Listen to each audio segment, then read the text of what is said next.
Napakasaya ko ngayon. Hihintayin namin ang mga magiging apo namin sa inyo. At kami namin ulit na diba tayo! Maraming salamat sa Diyos.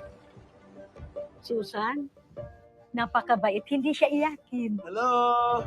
Ay, nangingitim yung bata. Hindi na yata humihinga. Takbo namin siya sa hospital.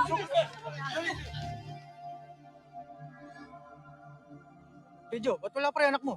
Tay, sorry po, di na po ako sasama. Hindi ko po kayang iwan si Susan. Good morning, mahal. Pinagluto ka ni nanay ng paborito mong breakfast. May nakasex ka na bang amoy tuyo yung pekpek? Wala ako iba nakasex kundi ikaw lang. Sweet naman ang mahal ko.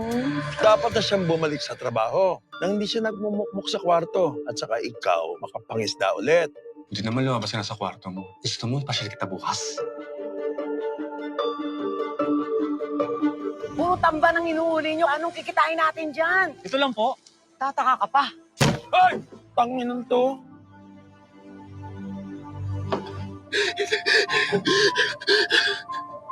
Kayo may mga utang sa akin! Hiram yun! Patuto kayo magbayad! Gipit na gipit si paring Elmer ngayon. Binigyan niya kasi ako ng mga listahan na may utang sa kanya. Sama kasi yung pangalan mo ron. Hindi ko nakakalimutan yung utang ko sa kanya. Ano to? Bigay ni Vice Mayor. Hindi lang tayo gipit ngayon.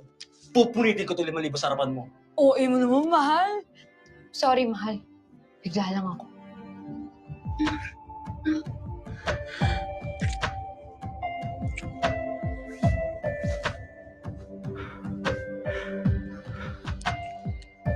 Asan po si Elmer? Hindi na kami nag-uusap nun. Ipapaalala ko rin sa'yo, may utang ka pa sa akin na 2,000.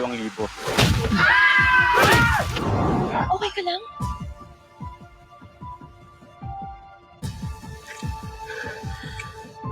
Wait lang, sandali.